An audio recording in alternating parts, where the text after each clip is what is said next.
En général, vous dites un mot sur l'invité, non? Mais j'adore Julien Courbet, on se connaît.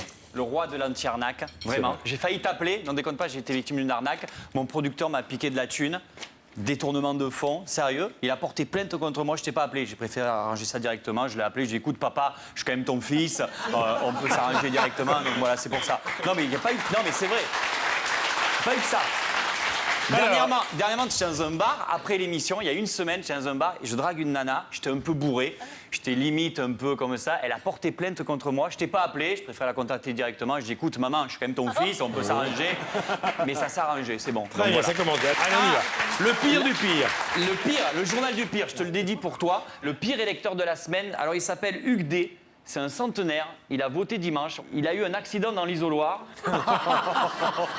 et il s'est ouvert la tête.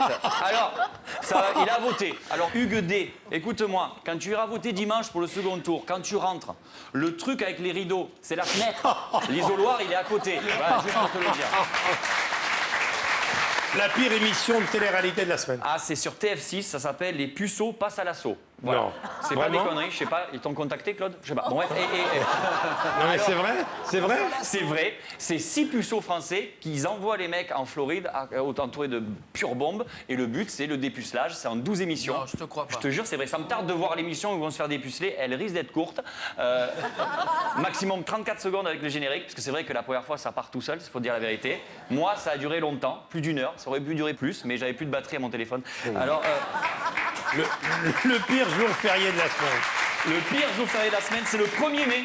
Oui. C'est cette semaine. Alors, je dis la définition du 1er mai, c'est un jour où on ne travaille pas, on fout rien, on reste à la maison, on est payé quand même. Nous, on appelle ça le 1er mai. Jean-Pierre Coff, il appelle ça vivement dimanche prochain. Mais si, j'ai vu la chronique, t'as même pas bossé, c'est l'autre qui t'a fait. Arrête tes conneries. Hein. La pire devise de la semaine. Ah, c'est l'Olympique de Marseille, droit au but. Il faut changer. J'ai vu vos matchs, les gars, changer. J'avais des propositions. Droit en touche, voilà, pourquoi pas. Rebond sur le tibia. Passe du genou, centre contré, ballon raté. Ou alors but, ah non, hors jeu. Voilà, mais pas droit au but. Tiens, on reste sur le foot. La pire finale de la semaine pour toi? La pire finale de la semaine, c'est la finale de la Coupe de France. Quevilly-Lyon. C'est pas du foot, pour moi c'est une ligne de TER. Non mais c'est. Quevilly, même le maire à Quevilly, il sait pas qu'il y a une équipe de foot. Mais c'est vrai. En plus, ils ont. Non mais. Ils ont 2 métiers, les footballeurs à Quevilly. Le gardien, il est mécano. Ah oui. Il a arrêté un pénalty en demi-finale et une clé de 12 qui est tombée. Je ne pas déconner. Et en plus, Quevilly, je grande veux dire, la équipe. vérité, c'est que si Quevilly gagne, on ne sait pas si, parce que nous, l'émission est enregistrée, mais si Quevilly gagne, ils seront en Coupe d'Europe. Bah oui. T'imagines Quevilly, Inter de Milan? Oui. Déjà, l'Inter de Milan, il leur faudra 3 mois pour trouver sur une carte. C'est juste ça, ouais. Ça sera plus dur pour trouver Quevilly que Eh de bien, jouer moi, le je te dis Quevilly. qu'en tant que Normand et bas Normand, Quevilly est une grande équipe. C'est le petit poussé de la Coupe de France. Ah ouais. Et ils ont toujours été brillants. On applaudit Quevilly. Ça, c'est pour pas avoir. Oh, le lèche-cul. Oui. là là. Quevilly, l'entraîneur est un mec remarquable. Tout ça pour pas avoir de procès, putain. La Il est pire malin, enquête le de gars. la semaine. La pire enquête de la semaine. Alors, c'est Santé Magazine qui a dit la masturbation, un danger pour la vérité masculine. C'est plus on se masturbe, plus le sexe devient petit. Ah bon? Et c'est vrai que. C'est faux. Je te jure. C'est faux. Je t'ai vu dans les loges. Maurice Grossman dit c'est faux. C'est faux. Je peux témoigner, c'est faux. Non, mais. Alors, ce qui est marrant, c'est qu'ils disent. C'est l'inverse.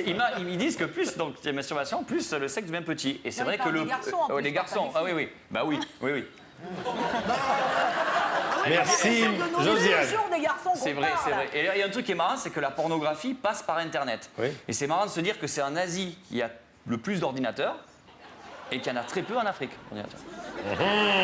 Peut-être qu'il y a un rapport. Très bien.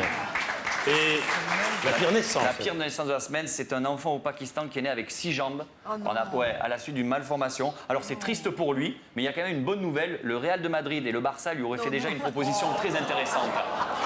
Mathieu Madénian. Et il paraît